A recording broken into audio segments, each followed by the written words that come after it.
Boulevard Savoy Hill here, speaking to you through the wonders of the BBC's newfangled radio kinematograph of the air. Now, here is a special announcement thing.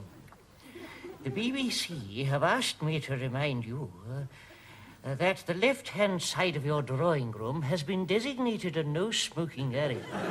So no cigars, please. Stub out that pipe and stop doing that with the cat.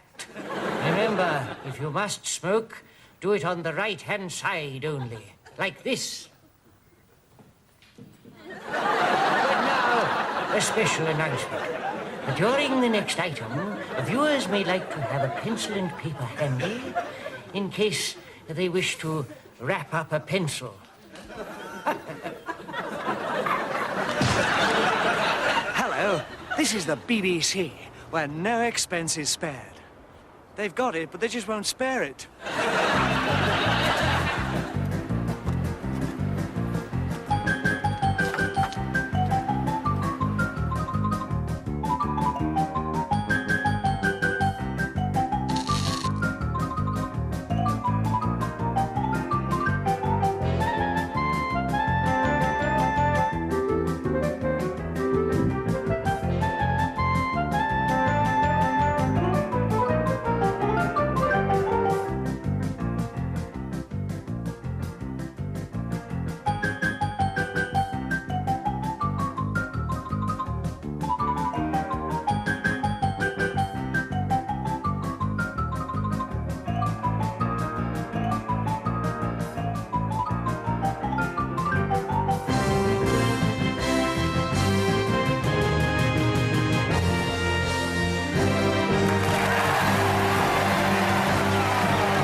Oh, hello, chums. Well, here we are again with a bumper, fun-packed Wizzo show. What's in store tonight, Ken, I hear you cry? To which I reply, get hold of this. I'll rephrase that and just ask you to gasp as I detail tonight's delights. Melvin Bragg sings to a small guitar. Ruby Wax shows us her lovely finish. Bruce Forsyth sings a medley from Her, right off the top of his head. David and Jonathan Dimbleby dance to some of their greatest interviews. And Tony Benn juggles with Wedgwood. Can't wait. Neither can I. I have here a letter from Mrs. Carmen Monoxide of Staines, and I'd like to read it.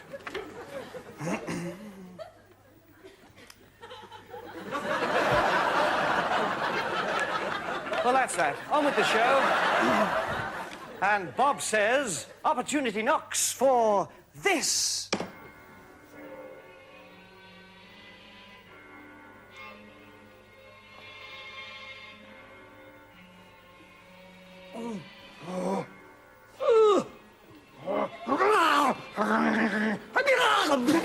What do you wish to go to the toilet instead of waiting till the advert? You'll do yourself damage. It's no good. You've got to go into the kitchen and change into something horrible!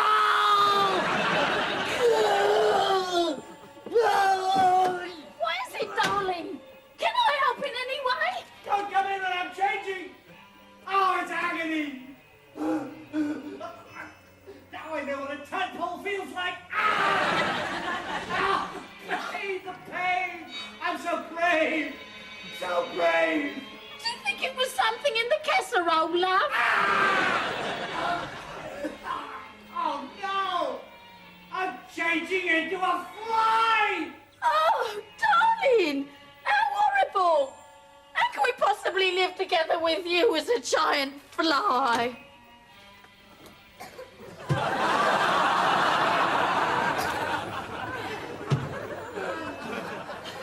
We'll just have to adjust, darling. Dear God in heaven, please let this show go okay, with no major boobs or goofs and without accidentally saying a rude word like knickers or bum. By the way, are you listening? No, I'm watching ITV. Thank you very much. But I'm taping you. As we enter the inner chamber, we see the very site where Everett the Unready was sheltering from the marauding Odes. Obviously, this was an ideal place to hide, because the whole area is littered with caves, making it absolutely impossible for him to find exactly the right one. In fact, it is only by using my vast experience as a guide that I am able to bring you to exactly the right cave today.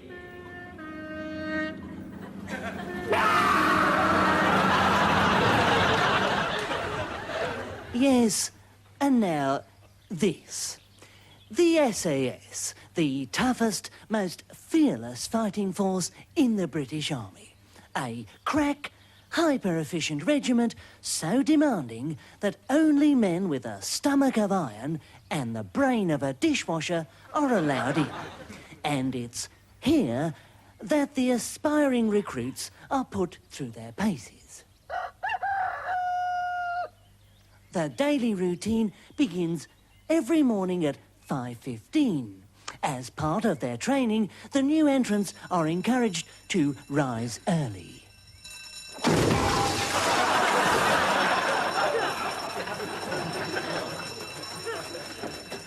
Then it's back into the building for a good haircut. Those who survive are then tested for further physical stamina by crossing the Arctic Circle with a cathedral on their back. For breakfast, the boys are each buried up...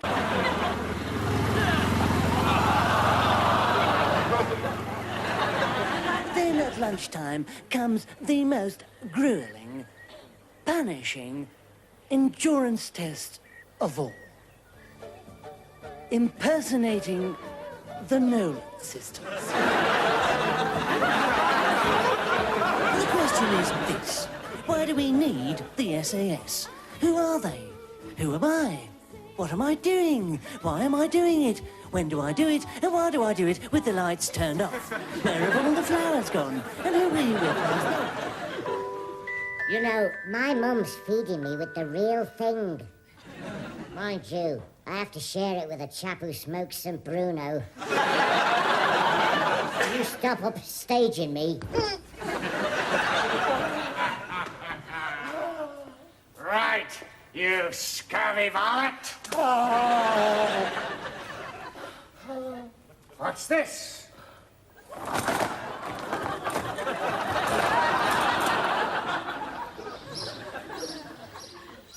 First one who says old queen gets it.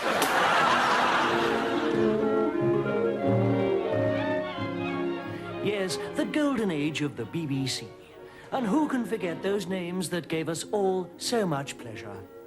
Around 40 years ago, he was a favourite with parents and kiddies alike. Today, this stable in Surrey is his home. Yes, once everyone liked Muffin the Mule. But habits change, and now he just relaxes here, eating a pound of wood shavings a day, with nothing to look forward to except a jolly good varnishing in the spring. But time is running out. Last year, Muffin caught Dutch elm disease. And if he doesn't get any better, he may be sent off to be made into pencils. Andy Pandy and Teddy, meanwhile, settle down in this little antique shop in Brighton. I asked them if they knew what became of Luby Lou. Well, we don't really know, do we, Teddy? Mind you, there was a lot of trouble. She wasn't a well woman. They say she spent so much time in that basket that she got this terrible hang-up for Wicker. Alan Wicker declined to be interviewed, as did Prudence the kitten, who now runs a brothel in Basingstoke. But the most famous personalities of yesteryear now spend their declining hours at this old folks' home in Didcot. But sadly, their advanced age makes them impossible to understand. Join us next week when we track down Little Weed. Good morning. Good morning, sir. Can I help you? Yes, I was thinking of taking my wife to the theatre tonight, and I wondered what you'd recommend. Chess, sir? Chess? Yes, sir. That's a musical, though a rather unusual one. Basically, what happens is that various characters in the show take it in turn to come down off the stage and poke you in the eye with a pencil. Sorry, I don't quite see the point in that. You will when they poke it in your eye. I fancy that. What else have you got? Well, Me and My Girl, sir. How about that? That's another musical, in which a man comes down off the stage and pokes you in the eye with a pencil. Another one? There's a Pencil Pokers of the Opera. No. No sex, please, wear pencil pokers? Look, I hate to seem picky, but is there any show in town in which somebody doesn't come down off stage and poke you in the eye with a pencil? Well, sir, yes, we do have a pair of tickets left for the revival of O Calcutta. Oh, that's the nude show, isn't it? Yes. And in that one, a man definitely does not come down off the stage and poke you in the eye with a pencil. Oh. What does he poke you in the eye with? During question time in the House of Commons today, the Prime Minister was poked in the eye with a pencil. After treatment, she privatised the pencil. And now, this.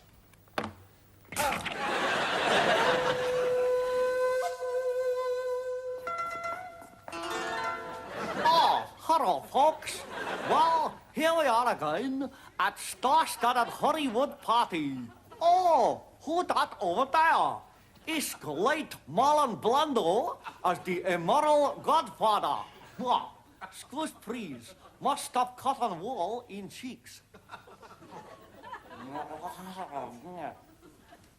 Have some respect. Have some respect, Daniel. Make offer, can't refuse. Thank you. And now, that great, crazy sex symbol, the one and only Mae West. Ooh, ooh, ooh. Is that samurai sword in your pocket, or are you pleased to see me? You can see me sometime, big boy. We're lost without our covers. We're up the creek without mates.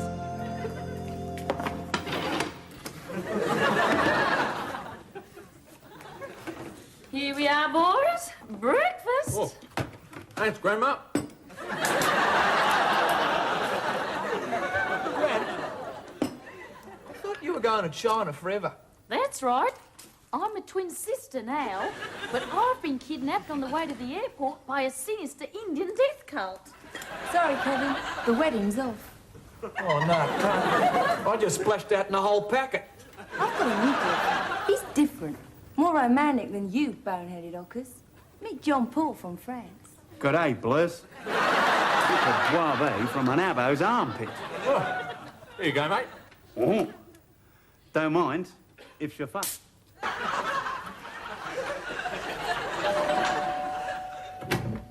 I'll get it.